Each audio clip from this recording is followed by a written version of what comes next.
A young navigator is dying on the operating table. Blood everywhere. Metal fragments lodged deep in his chest. The surgeon, Colonel Malcolm Grow, pulls out another piece of German shrapnel and realizes something that will haunt him for the rest of the night. This death was completely preventable. And he is not the only one. Outside the surgical tent, another B-17 bomber touches down. Then another. The ambulances keep coming. Every single day, 70% of the wounded men streaming through his field hospital have the exact same type of injury. Slow-moving shrapnel wounds that should never have been fatal. Here's what makes this even worse. The technology to save these men already existed. It had existed for over 600 years. Someone just needed to make the connection. What happens next sounds absolutely insane. This military surgeon is about to team up with a sword company and a fine arts museum to create a piece of equipment that will save thousands of American lives. And the craziest part, they're going to do it by copying armor designs from the Middle Ages. This is the untold story of how one man's refusal to accept preventable deaths led to one of the most successful rapid innovations in military history. A story involving medieval knights, mathematical proof, and a desperate race against time as American bomber crews were being torn apart in the skies over Nazi Germany. By the end of this video, you'll understand why every police officer and soldier wearing body armor today owes their protection to what happened in a surgical tent in England in October 1942. Let's go back to where it all started. October 1942, Chelston Airfield, England, Station 105. Colonel Malcolm Grow bent over another wounded airman, his surgical instruments working to remove fragments of German flak from the young man's chest. The metal shards had torn through his leather flying jacket like it was tissue paper. But Grow's mind was already racing beyond this one patient. He was seeing patterns. Disturbing patterns that contradicted everything the military planners had predicted about aerial warfare. Let me paint the picture for you. When America entered World War II, the Army Air Forces had a bold strategy: daylight precision bombing. The idea was simple. B-17 flying fortresses, heavily armed with multiple machine guns, would fly in tight formations over Germany in broad daylight. The overlapping fields of fire from the bomber formations would supposedly protect them from German fighters. The first mission seemed to prove the concept. August 17, 1942. 18 B-17s attacked a rail yard in occupied France. All aircraft returned safely. Mission planners were optimistic. The bombers could defend themselves. They were dead wrong. As the 8th Air Force pushed deeper into German-controlled territory through the fall and winter of 1942, the casualties started piling up. But here's what shocked everyone. The primary threat wasn't what they expected. Military planners assumed most casualties would come from German fighter aircraft. Messerschmitt 109s and Focke-Wulf 190s with machine guns and cannons. High-velocity bullets tearing through aluminum fuselages. The October 1942 casualty analysis revealed something completely different. Approximately 70% of all bomber crew wounds resulted from relatively low-velocity projectiles. Not bullets, not cannon shells, but fragments. Fragments of exploding anti-aircraft shells, pieces of the bombers themselves, torn loose by explosions and transformed into deadly projectiles inside the cramped fuselages. The Germans had developed their anti-aircraft defenses, called Flugabwehrkanonen, or Flak for short, into a terrifyingly effective weapon system. Thousands of 88mm flak guns surrounded every strategic target in occupied Europe. Each gun could fire shells to altitudes exceeding 30,000 feet. Each shell carried a time delay fuse designed to detonate at a predetermined altitude. When those shells exploded, they transformed into hundreds of razor-sharp fragments, traveling at lethal velocities. But here's the critical detail. By the time those fragments traveled from the explosion point to the aircraft, sometimes 200 yards away, they had lost most of their initial velocity. These weren't armor-piercing bullets traveling at 3,000 feet per second. These were tumbling pieces of metal traveling maybe 500 to 1,000 feet per second, projectiles that had already expended much of their kinetic energy, and they were killing American airmen by the hundreds. Colonel Grow compiled the data with the cold precision of a surgeon, analyzing a disease outbreak. The numbers told a story that couldn't be ignored. Torso wounds constituted the majority of fatal injuries. Chest wounds accounted for 36% of fatalities among unarmored crews. Abdominal wounds added another 39%. Combined, wounds to the body core represented 75% of all deaths among bomber crews. The mathematics were straightforward and brutal. Protect the torso, reduce fatalities. But here's the problem. The United States Army Air Forces had no body armor program in 1942. Zero. The concept of personal armor had fallen completely out of favor during World War I, when experiments with steel vests proved the weight was prohibitive for infantry soldiers who needed mobility more than protection. But Grow realized something that military planners had missed. Bomber crews operated under completely different parameters than ground troops. They were already encumbered by oxygen equipment, parachutes, and heavy flying suits. They operated in confined spaces where mobility mattered less than survival. Most critically, they faced a specific threat profile dominated by slower-moving fragments rather than high-velocity bullets. Grow's surgical training gave him insight that military planners lacked. He understood wound ballistics. A fragment from a flak shell, after traveling from the explosion point to the aircraft, could be stopped by relatively thin steel plate. The technology was simple. The need was desperate. Someone just needed to ask the right question in the right place. In October 1942, Colonel Grow submitted a proposal to 8th Air Force Headquarters. He requested authorization to develop personal armor for bomber crews. The proposal cited the casualty analysis. It included preliminary sketches of a vest incorporating overlapping steel plates sewn into fabric. The design was inspired by something that hadn't been used in warfare for centuries: medieval brigandine armor. Stay with me here, because this is where the story gets fascinating. Brigandine armor, used extensively in the 15th century, consisted of small, overlapping metal plates, riveted inside a fabric covering. The design provided flexibility while maintaining protection. Knights could move, bend, and fight while wearing it. Grow realized that the same principle could be adapted to modern materials and modern warfare. Small overlapping steel plates sewn into a fabric vest. Protection against fragments without prohibiting movement in the cramped confines of a bomber. The initial response from Air Force leadership? Skepticism. Weight was the immediate concern. Bomber crews already carried approximately 40 pounds of equipment. Adding substantial armor seemed impractical. There were concerns about cost, production capacity, and whether crews would actually wear the equipment in combat. Some officers argued that improving fighter escort capability would be more effective than providing armor. But Grow persisted with a simple proposal. Let the data decide. Produce a small quantity of armor vests. Issue them to crews. Track the casualty statistics compared to unarmored crews. Let the evidence prove the concept. Headquarters authorized the experiment with one critical condition. The armor had to be developed quickly and manufactured outside normal military supply channels.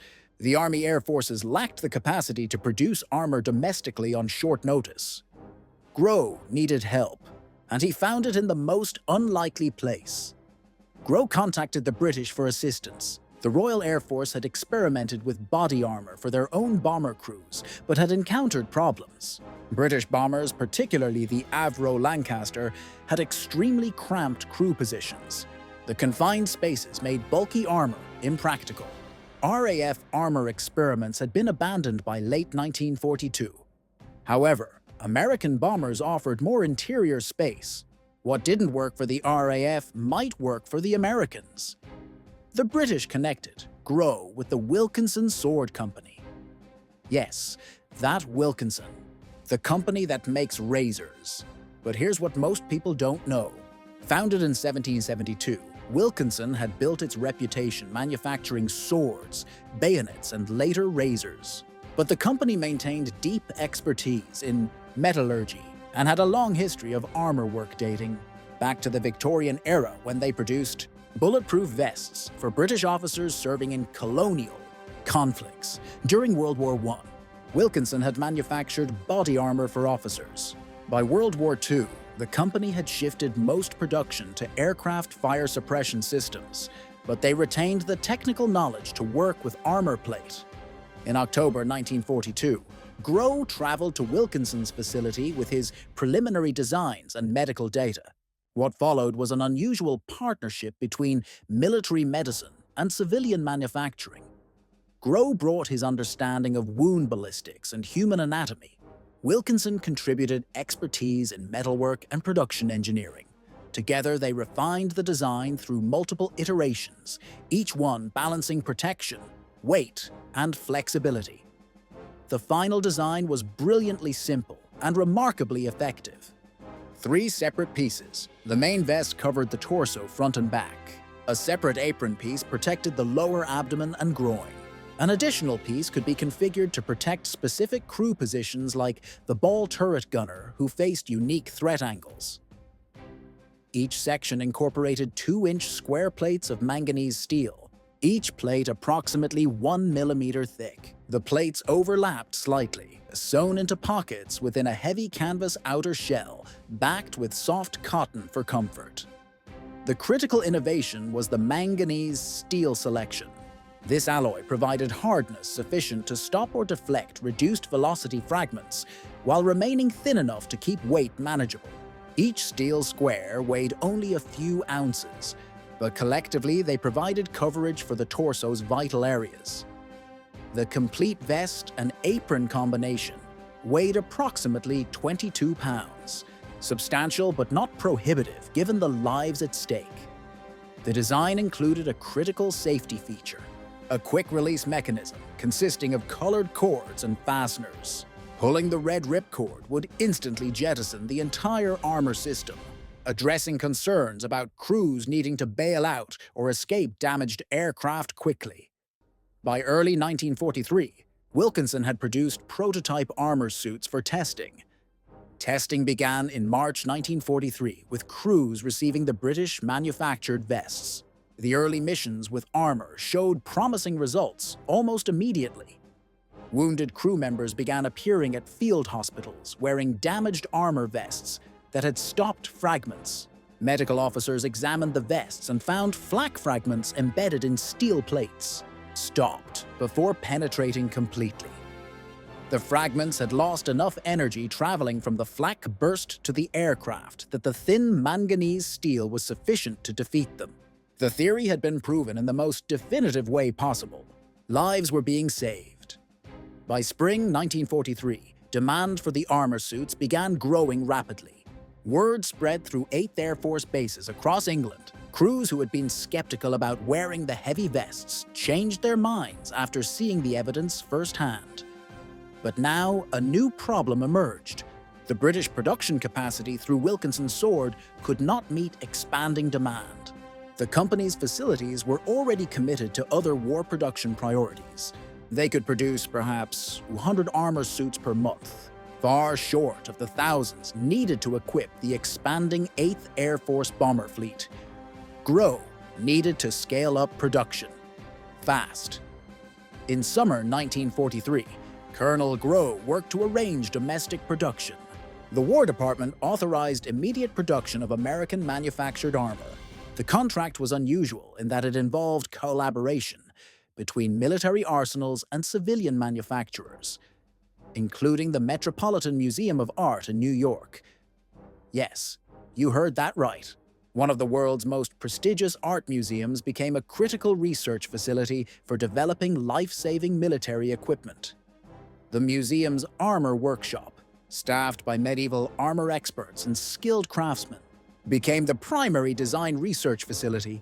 These specialists studied historical armor designs, particularly 15th century brigandine armor, and adapted the principles to modern materials and manufacturing techniques.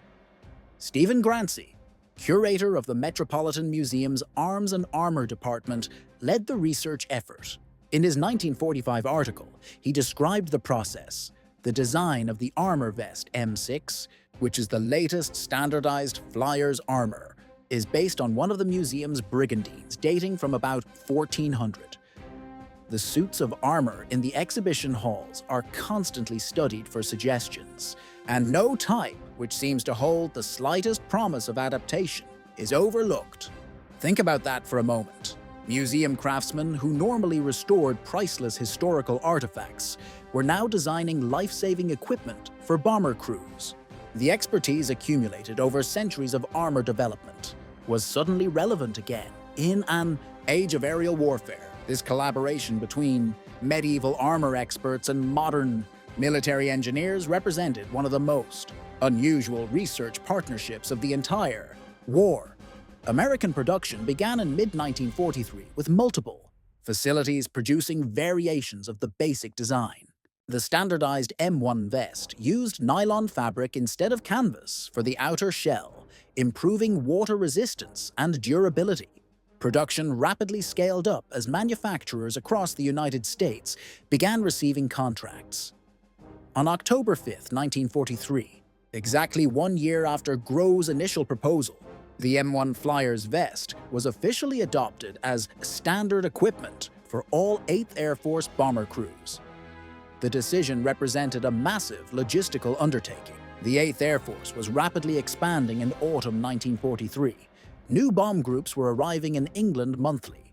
Each group required hundreds of armor suits. The modular design allowed customization for different crew positions. Pilots and co-pilots, who sat in armored seats that protected from below, received a modified M2 vest with less rear coverage. Ball turret gunners received the M3 apron designed for the cramped confines of their position. Waist gunners got the M4 apron optimized for standing positions. Initial resistance to wearing the armor evaporated quickly once crews experienced it in combat. By early 1944, the armor program had expanded to include additional protective equipment. The M3 helmet, developed specifically for bomber crews, provided better shrapnel protection than standard infantry helmets. The Grow helmet, named after its inventor, featured 5 overlapping steel strips that could stop fragments that would penetrate standard helmet designs. Now here's where we see the true impact of what Colonel Grow accomplished. A comprehensive study conducted by 8th Air Force medical officers examined casualty rates, comparing armored versus unarmored crews. The study, documented in official Army Medical Department histories, examined 117 battle casualties from heavy bombardment groups. The results were stunning. Among crews not wearing body armor, fatalities from chest wounds were 36%. Among armored crews, that dropped to just 8%. That's a 77.1% reduction in thoracic wound fatalities. Abdominal wound fatalities dropped from 39% to 7%, representing an 82.1% reduction.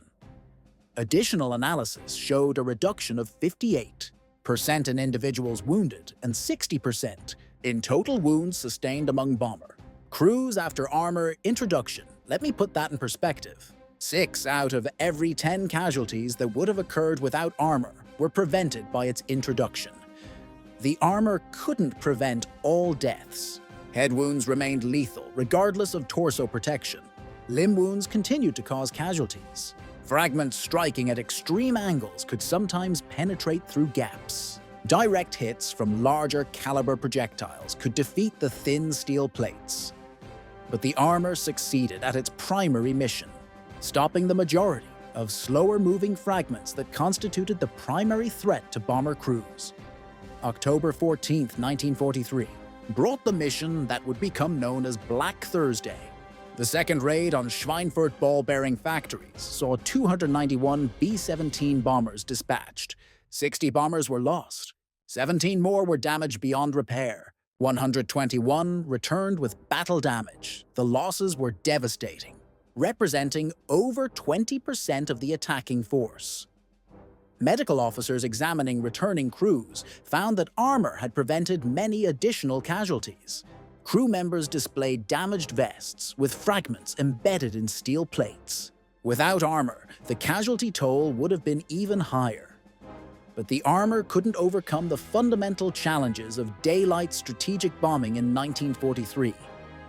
Even with protection, crews faced overwhelming odds during the darkest months of the air war. The turning point for bomber operations came not from armor alone, but from the combination of better fighter escort and body armor. The introduction of P-51 Mustangs with enough range to escort bombers deep into Germany changed the tactical balance. Long-range fighters could engage German interceptors before they reached the bomber formations. Combination of better fighter escort and body armor created a synergy that improved survival rates dramatically by spring 1944. The time of the Normandy invasion in June 1944, the 8th Air Force had become a mature fighting force. Thousands of aircraft conducted precision strikes against French transportation networks and German defenses. The armor program had equipped virtually all bomber crews. Production had overcome initial shortages. By war's end, the numbers tell the story of the program's massive scale. 338 780 M1 vests had been produced, along with 95,919 M2 vests. Hundreds of thousands of American airmen flew combat missions wearing protection that hadn't existed 2 years earlier. One of the most remarkable aspects of the armor program was the speed of implementation. From Colonel Grove's initial analysis in October 1942 to full-scale production by late 1943 took just 1 year. Think about that timeline. Design development, prototype testing, contractor selection, production ramp-up, distribution logistics, all accomplished in 12 months during wartime. The program also represented effective Allied cooperation. The British provided initial production capacity through Wilkinson Sword. British metallurgists contributed expertise in steel alloys. The UK supplied 9,600 flak jackets to the USAAF under reverse Lend-Lease. American manufacturers scaled up production using British designs as a foundation. The Metropolitan Museum of Art provided design research that improved the American versions. The collaboration crossed organizational boundaries in ways that were uncommon, even in wartime. Colonel Malcolm Grow continued his innovations throughout the war. Beyond body armor, he developed better oxygen systems that reduced hypoxia at high altitudes. He pioneered rest homes where combat-stressed crews could recover between missions. He instituted psychiatric screening and support programs that reduced combat fatigue breakdowns. His holistic approach to crew health addressed physical and mental challenges simultaneously. In July 1943, Colonel Grow received the Legion of Merit for developing body armor to protect combat crews. The citation noted that his study of wounds showed nearly 70% were caused by missiles of relatively low velocity, and that he led the way in developing light-body, armor and steel helmets that saved many lives and materially improved combat crew morale. In May 1944, General Grow was awarded the Distinguished Service Medal for his comprehensive innovations, including devices to protect gunners from wind blast, electrically heated clothing, gloves, boots, hand warmers, casualty bags for the wounded, wind and fire-resistant face and neck protectors, and a special combat ration for use on long bombing missions. After the war, Grow was appointed acting air surgeon for the Army Air Forces in 1945 and air surgeon in 1946. When the United States Air Force became an independent service in 1947, Malcolm Grow became the first Surgeon General of the United States Air Force, serving from July 1, 1949 until November 30, 1949. He retired as a Major General on December 1, 1949. He died on October 20, 1960, at the age of 72, having lived to see the full impact of the body armor program he initiated. The lessons learned from the World War II armor program influenced equipment development for decades to come. The M1952 vest issued to ground troops in Korea used ballistic, nylon instead of steel plates, but followed the same modular design principles. Vietnam-era flak jackets incorporated improved materials but retained the basic concept of flexible armor, providing protection against fragments. Modern body armor with ceramic plates and Kevlar fabric represents technological advancement, but it follows the same fundamental approach that Colonel Grow pioneered in 1942. The legacy of Colonel Malcolm Grow's innovation extends into the present day. Every police officer wearing a bulletproof vest, every soldier equipped with body armor, every person whose life has been protected by flexible armor technology owes a debt to the Flak Vest program of World War II. Modern body armor has evolved technologically far beyond the M1 Flyer's vest, but the conceptual foundation remains unchanged. Today's ceramic plates and Kevlar fabric are more effective than manganese steel squares sewn into canvas, but they serve the same function, providing protection against fragments and projectiles that would otherwise kill or wound. The combined bomber offensive exacted a terrible toll. By war's end, the 8th and 15th Air Forces together suffered over 27,000 killed in action and another 9,000 wounded in action. RAF Bomber Command lost over 55,000 men, killed with approximately 18,000 wounded. The scale of the losses underscored the importance of any measure that could improve survival rates. Body armor represented one of the most effective life-saving initiatives of the entire air war, with documented casualty reductions of 60% overall and over 77% for fatal torso wounds.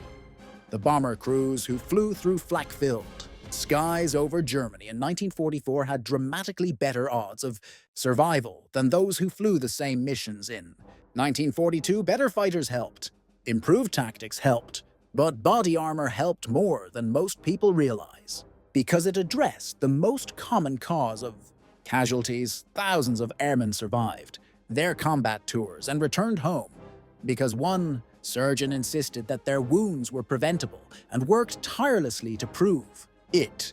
The Malcolm C. Grow Medical Center at Joint Base Andrews is named in his honor, ensuring that future generations of Air Force medical personnel will remember the surgeon who pioneered modern body armor.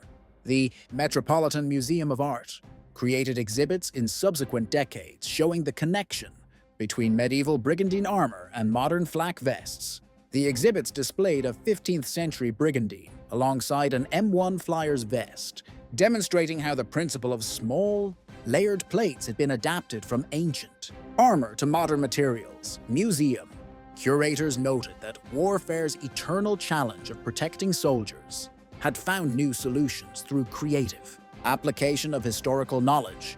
The Wilkinson Sword Company resumed civilian production after the war, returning to razors and garden tools. But the company retained pride in its wartime contribution to the Flak Vest program. Company histories published in subsequent decades devoted significant space to the collaboration with Colonel Grow and the development of protective equipment that saved thousands of American lives. The story of the Flak Vest development contains lessons that remain relevant. Today, innovation often comes from unexpected sources. A surgical officer, not a procurement specialist, identified the problem and proposed the solution. A sword manufacturer, not an armor company, provided initial production capacity. A fine arts museum, not a military research lab, supplied critical design expertise. The program succeeded because it drew on diverse sources of knowledge and capability. The program also demonstrated the value of data-driven decision-making. Colonel Grow's initial proposal rested on solid medical statistics. Testing provided clear evidence of effectiveness. Expansion to full production was justified by casualty reductions in units using armor. At every stage, decisions were based on evidence rather than assumption. This rigorous approach overcame skepticism and bureaucratic resistance. Perhaps most importantly, the program showed that lives could be saved through protective technology even in lethal environments. The conventional wisdom in 1942 held that bomber operations over Germany were simply going to be bloody. High casualties were assumed to be inevitable. Colonel Grow rejected this fatalism, He believed that better protection could reduce casualties, even if it couldn't eliminate them entirely. His belief, backed by medical evidence and engineering expertise, proved correct. The Flak vest stands as one of the most successful rapid military innovations of World War II, from problem identification in October 1942 to full implementation by late 1943 represents an exceptionally fast timeline for a program that required new equipment design, testing, contract negotiation, production scaling, and distribution logistics. The success resulted from clear evidence of need, practical solution design, effective collaboration between military and civilian entities, and unwavering support from Air Force leadership, who recognized that protecting crews was essential to sustaining the bombing campaign. In the annals of military medicine, Colonel Malcolm Grove's development of body armor for bomber crews represents a triumph of systematic observation and evidence-based innovation. He saw patterns in the casualties he treated, identified a preventable cause, designed a practical solution, proved its effectiveness through testing, and persevered until it became standard equipment. His work established principles that continue protecting military personnel and law enforcement officers today. The fundamental concept remains unchanged. Identify the threat, design appropriate protection, balance weight against effectiveness, test in actual conditions, issue as standard equipment. The mathematics of aerial warfare were altered fundamentally by the introduction of body armor. Before armor, approximately 36% of crews struck by fragments to the chest died. After armor, that mortality rate dropped to 8%. The improvement in survivability changed bomber crew psychology, tactics, and ultimately contributed to the outcome of the air campaign. Crews who believed they had a reasonable chance of surviving their tours flew with more confidence. Commanders could plan more aggressive missions, knowing that crew loss rates were manageable. The story serves as a reminder that innovation often comes from unexpected places, that bureaucratic systems can be navigated when the stakes are clear, that collaboration across boundaries produces better results than isolated efforts, that data-driven decisions lead to better outcomes than assumptions.